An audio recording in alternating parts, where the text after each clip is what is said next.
What is going on, Bolt Nation? This is LaserBolt coming at you with another video. In today's video, we are going to be taking a look at the best weapons you could use for the raid.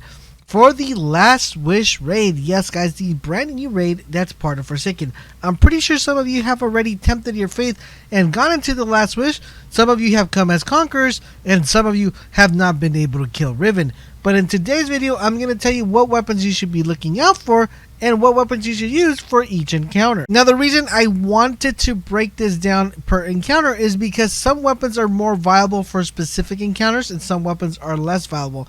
Now, granted, all these weapons you are able to pick up without ever completing the raid, but you need to have a couple of RNG and put a little bit grind into the game. So without further ado, let's start off with the first encounter, Cali. Now, Cali is a very interesting boss because it doesn't require too much mechanism.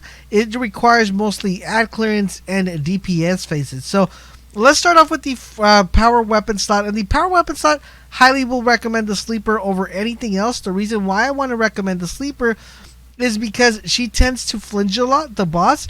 So you want to have a weapon that will compensate for that flinching. So the sleeper will take our exotic slot within this inventory. Next up, we're going to put in our second slot. We are going to put the kilo shotgun. Now, the reason why I want to put a shotgun here is because you're going to be required to kill knights. Now, of course, you could definitely kill the knight with your sleeper if you want to, but it's always good to have a trusty shotgun in your inventory if you want to get rid of the knight fairly quickly. Now, as far as kinetic weapons are concerned, I want to recommend the Shattering Bone. You're able to pick this one from the raid, and you don't have to, technically do the raid to actually get one of these to drop. You can definitely do the Wishing Wall, and that should give you a spawn where you can pick up a chest, and maybe luckily you're able to get yourself a Shattering Bone. But if for some reason you cannot obtain yourself a Shattering Bone, I would definitely recommend the Bygones, which you're able to pick up from Gambit. Once you hit level 4, you're able to get the one that has a really good modifier. And if you put boss spec on this one, this is going to be very beneficial to you and to all your teammates. Now, I'm going to give you another quick loadout that works really well, but you're just going to have a couple things. So you're going to want to make sure you pick up the Asus Space. Now, the reason why Asus Space is so helpful is because it has Firefight perk that lets you control the ad control fairly well. And you can definitely still run the Kilo shotgun and rocket launcher. Now, the reason why I would definitely recommend a rocket launcher is for the same reason that she moves a lot, and you can't equip any of the exotics, which would be the Whisper or the Sleeper Simulate. So a rocket launcher would be very beneficial to you guys. You could probably sneak in a sniper in here and go hand cannon, sniper, shot, rocket launcher. But I believe this loadout is very helpful for either situation. Now, this is only if you don't have the weapons I mentioned and you don't have a good pulse rifle. You could go with this loadout, but I would still recommend the number one loadout would definitely be a good pulse rifle, the Shattering Bones, the Kilo shotgun, and of course the Sleeper Simulate. Now, if for some reason you have the Nation of the Beast with the God Roll, definitely slap that in here. You're going to want to make sure you put that one right there. And you'll probably switch a couple things around, so you want to make sure you keep your pulse right there and your Sleeper Simulate. This is going to be a very good rollout, or a fairly good, good loadout if you guys have the one that comes with the curated roll, so the God Roll. The way you know if it's the God Roll, it has to have Dragonfly. Dragonfly makes this a monster, but if you don't have that, I would definitely go with this loadout right here for the first boss, which is Cali. Now, moving on to the second boss, Shiroshi. Now, Shiroshi is another interesting character, another interesting boss. You won't be using too much weapons. You're going to primarily be using your super. So for this encounter, you're going to want to have something that's long range and something that's close range, because the encounter requires you to do a good amount of DPS. Highly recommend this loadout right here. Once again, guys, a good pulse rifle, definitely the Kilo shotgun, and the Sleeper Simulate. That's going to be one loadout you're going to want to have. Yeah, you could definitely swap this for the Bygones if you want to keep that right there.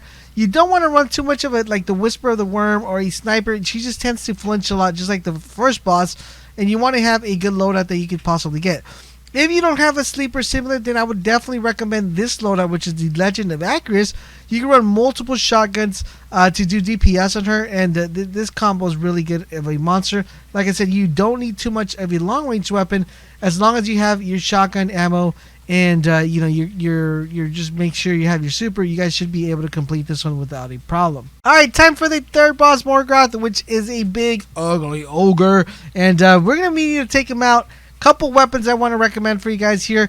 This loadout's going to be a little bit different. You're going to want to make sure you have the Whisper of the Worm, or a very interesting sniper rifle, which I'll mention to you right now. It'll change your loadout, but you definitely want to make sure you have a sniper rifle. Even though some people have been doing Morgoth with shotguns, so you could technically keep this loadout right here if you're going to do the shotgun strat. If you're not going to do the shotgun strat, then I would definitely recommend you go with the Whisper of the Worm or the Sleeper. Primarily, I would suggest you go with the Sleeper. Not only will you have more ammo, but you will be able to do a little bit more DPS damage from further distance to avoid his action bolts coming and destroying you. As a secondary, definitely the Kilos, once again, shotgun. The reason why I want to recommend this one is because you're going to need to take out knights, you're going to need to take out ogres. It becomes very effective for you to use, and a long-range weapon. The reason a long-range weapon helps is because you're able to cover your distance from a far-away target, which makes this really interesting. Now, if for some reason you do not have any of these exotics, you're definitely going to want to put a good rocket launcher and go with the Asus Space right here. The Asus Space is going to become very friendly and very good for you, especially with that Firefight perk, helping you clear out really fast and easy. But overall, in general, still would recommend my loadout right here, which is the good pulse, a good shotgun, and of course the Whisper of the Worm to kill the Morgoth Ogre fairly easy. Now let's take a look at the fourth encounter, which is the Vault. Now the Vault is going to require you to have heavy ammo. Yes, guys, you're going to want to make sure you guys are rocking and rolling. Number one priority, a Kilo shotgun definitely is going to be your number one friend for this run right here. You're definitely going to want to go Sleeper. Sleeper does a heavy amount of damage on the Knights when they're coming out. And as far as primary, a good pulse rifle, good hand cannon like the Duke. The Bygones does really well. The Shattering Bone, you can definitely pop any weapon primarily here as long as you're familiar with it. As long as you have the Kilos and the Sleeper, you guys are golden for the Vault encounter. Now it's time for us to talk about Riven. What are you going to need for Riven? Riven is actually a very interesting character and a very interesting boss. Things that I would recommend that I think would be very viable for you guys is definitely running the Whisper of the Worm. You're going to definitely have that. It's going to be your top priority. That's going to be a very effective weapon.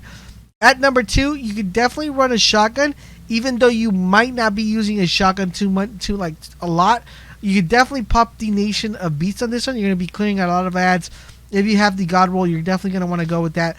And also a good pulse rifle, Shattering Bone, or Bygones would be your best number one option. You could also go with a double sniper right here. It's going to be helping you to clear out ads. It's also going to help you to shoot the eyes. A really good combo right here. I would definitely pair this up with a hand cannon, double snipers, or you could go with the different combo on this one, which is the shotgun right there, which you won't be needing your shotgun too many times, and you could go with the Supremacy this way and rock a double sniper loadout that way as well. You definitely pop in the Sleeper if you feel comfortable like that. Go with the Nations of Beasts, and you guys should be good and solid this way. Now, my preferred loadout, of course, I definitely love my pulse rifle. Go with my pulse rifle, go with my shotgun, and go with my Whisper of the Worm. If I had the Nation of Beasts, if I had the God Roll, I would definitely be using that instead of the shotgun. It's not that viable, it's not that important, but that would be like my number one loadout would definitely be this one for Riven. But since I don't have the God Roll, I'm definitely rocking the shotgun at the current moment. And there you guys have it. Those are the best weapons you could possibly use for the raid. Let me know in the comment section down below if you found another weapon that's really helpful for you guys that I didn't include in my list. Let me know in the comment section down below which one that is. And don't forget, guys, for all things Destiny, make sure you guys keep it locked on this channel, and I will catch you guys on the next video.